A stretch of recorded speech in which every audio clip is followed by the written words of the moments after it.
Russia is not the Soviet Union. All right. Now they've reinvested in their armed forces. They've shown some surprising capability, but again, let's not confuse them with the Soviet army of the past. I go out of my way to say, you ought not confuse Russia and China.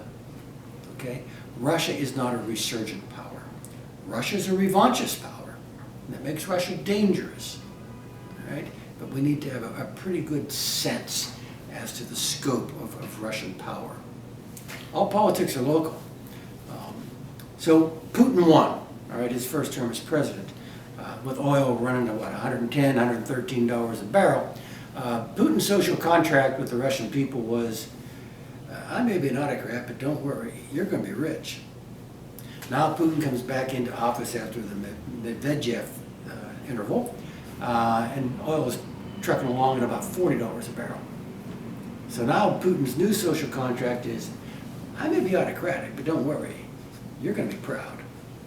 And what he has done is he's attached his political stability domestically within Russia to redressing historic Russian grievances.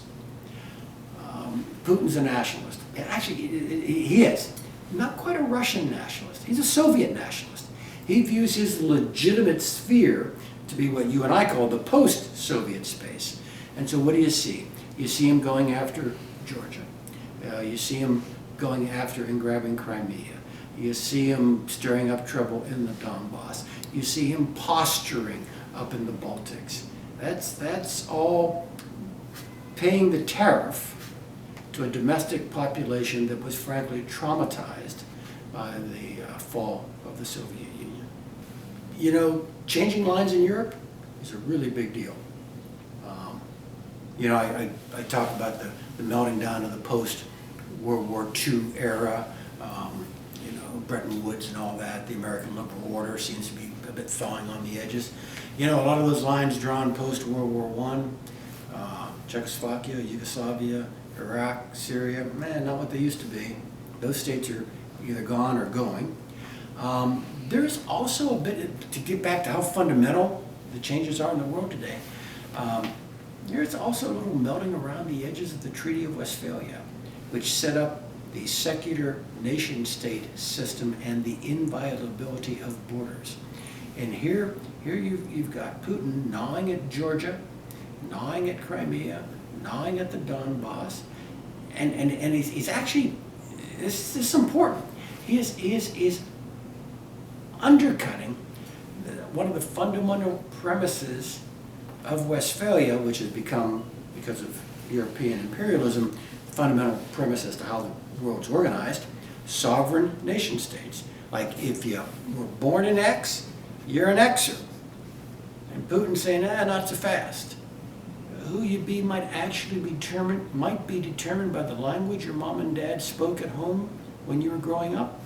And so now he has taken on this role of the protection of Russian speakers wherever they may be, indifferent to the lines on the map. That's really dangerous. Now, why did he go in Crimea when he did? A couple of reasons. Number one, that's a big deal. Okay, a reasonably high-risk operation.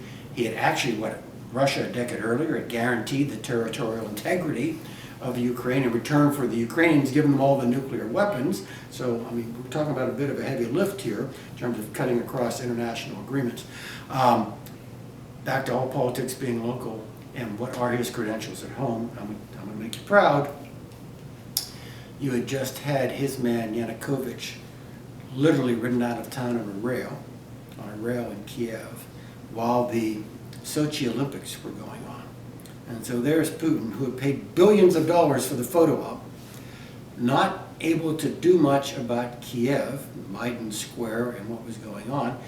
He had a smile for the cameras there in Sochi. After the Olympics were over, he goes back to Moscow and meets with his National Security Council. I do not have to have a source in the council, nor do I have to intercept Russian communications to know he's going to take Crimea. He's got to do it. I'm going to use a simple term. It probably should be something more elegant, but to save face domestically, he has got to prove that he's still the man. And one way he can prove he's still the man is to take Crimea, which is historically Russian, which is largely Russian in its population, which is the birthplace of Russian Orthodox religion, which houses the Russian Black Sea Fleet. Yeah, I got all that. And so I think it was almost inevitable that he would do what he did and grab Crimea.